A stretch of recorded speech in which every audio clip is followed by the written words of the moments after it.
Recording منصوبہ ناکام کیوں ہے؟ وزیر اعظم شہباز شریف نے بیان دیا ہے کہ ریکارڈنگ کیس میں اربوں روپے جھونک دیے مگر عوام کو کوئی فائدہ نہ پہنچا۔ ریکارڈنگ، جس کا بلوچی زبان میں مطلب ریتلی چوٹی ہے، بلوچستان کے ضلع چاغی کا ایک چھوٹا سا قصبہ ہے۔ ریکارڈنگ اپنے سونے اور تانبے کے وسیع ذخائر کی وجہ سے مشہور ہے اور خیال کیا جاتا ہے کہ اس میں دنیا کا 5واں بڑا سونے کا ذخیرہ ہے۔ ریکارڈنگ ایران اور افغانستان کی سرحد کے قریب نوکنڈی سے 70 کلومیٹر شمال مغرب میں سرائی علاقے میں واقع ہے، جو ترکی اور ایران سے پاکستان تک پھیلا ہوا ہے۔ آسٹریلیا کی کمپنی میں آسٹریلیا پاکستان دو طرفہ سرمایہ کاری معاہدے کی خلاف ورزی اور تانبے اور سونے کی سب سے بڑی کان میں سے ایک کان کنی کے حقوق سے انکار پر مقدمہ کیا تھا۔ اس کیس کا پس منظر کچھ یوں ہے کہ کان کنی کمپنی بی پی ایچ بیلٹن اور حکومت پاکستان نے 1993 میں ریکارڈنگ کان میں سونے اور تانبے کی تلاش اور کان کنی کے لیے Chagai Hills exploration joint venture agreement کے نام سے ایک معاہدے پر دستخط کیے تھے۔ معاہدے کے مطابق آسٹریلیا مائننگ کمپنی اس منصوبے میں 75% سود پر رکھے گی،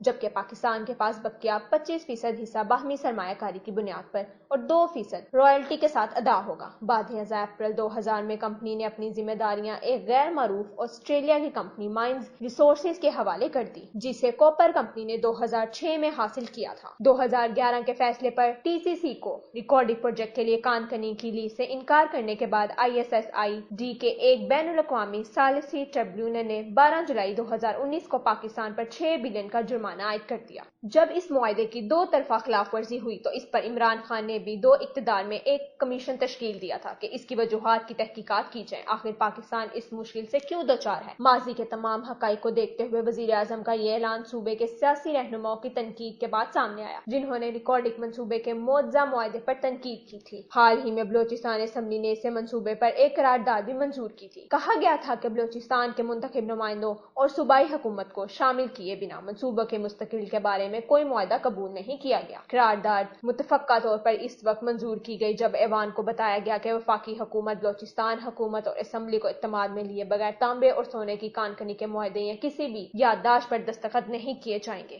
اب اس پروجیکٹ کی ناکامی کی وجوہات کچھ یوں ہیں۔ پہلے نمبر پر فنی مشکلات کا سامنا کرنا پڑا۔ ہمارے ملک میں قابل لوگوں کی کمی نہیں۔ اگر اس پروجیکٹ کو مکمل کرنے کے لیے ملک کی سطح پر سنجیدہ ہوتے تو بہت سے راستے نکل جا سکتے تھے۔ جہاں سیاسی جماعتیں مختلف اسکیموں پر اربوں ضائع کرتی ہیں اور وہ سب کرپشن کی نظر ہو جاتے ہیں، چند ہی مہینوں کے بعد اگر تھوڑا سا پیسہ ہی جدید مشینری پر لگا دیا جاتا تو آج اس ملک کی تقدیر بدل سکتی تھی۔ مختلف سیاسی گروہ بندیوں، تنازعات اور سیاسی اختلافات کی وجہ سے بھی یہ پروجیکٹ ناکام ہوا۔ یہ منصوبہ قومی اور عالمی قوانین اور سیاست کی روایتی رد عمل کی وجہ سے بھی معطل ہوا۔ کچھ سیاسی جماعتوں کی متنازع آراء اور ٹائم فریم کے ساتھ مطابقت نہ ہونے کی وجہ سے بھی اس پروجیکٹ کو ناکامی کا سامنا کرنا پڑا۔ اب اگر پاکستان کا یہ منصوبہ پایہ تکمیل کی جانب جاتا ہے تو اس کے مثبت اثرات ملک کی عوام اور معیشت پر ثابت ہوتے۔ اگر یہ منصوبہ پایہ تکمیل تک پہنچتا تو مختلف سیکٹرز میں روزگار کی فراہمی میں اضافہ ہوتا، نئے منصوبے اور پروجیکٹس کی تعمیر اور ترقی کے لیے لوگوں کو ملازمت کے مواقع حاصل ہوتے، جو معاشی ترقی کو بھی بہتر بناتے اور بے روزگاری کا بھی خاتمہ ہوتا۔ اس پروجیکٹ کی تکمیل سے بینک اور مالیاتی سیکٹرز میں بھی ترقی حاصل ہوتی، کاروباری طبقے کو اور نئی انڈسٹری کو فروغ دینے کے لیے آسان قرضوں کی فراہمی اور سرمایہ کاری میں بھی مدد ملتی۔ اگر مجموعی طور پر دیکھا جائے تو اقتصادی، معاشی اور روزگاری کو فروغ ملتا۔ بدقسمتی سے صرف ایک بیان سے ایک اہم پروجیکٹ کو دبا کر رات گئی اور بات گئی والا معاملہ کیا جا رہا ہے۔ اس ملک میں ہر سیاسی جماعت کا اپنا سیاست کو فروغ دینے اور اپنے اقتدار کو محفوظ کرنے کے سوا ان کے دماغوں میں کوئی پلان نہیں ہوتا۔ ہر سیاسی جماعت نے اپنی ذاتی مفادات اور شارٹ کٹ کا سہارا لیے ہوئے ملک کا دیوالیہ کر دیا ہے۔ یہاں وہی پروجیکٹ چلتے ہیں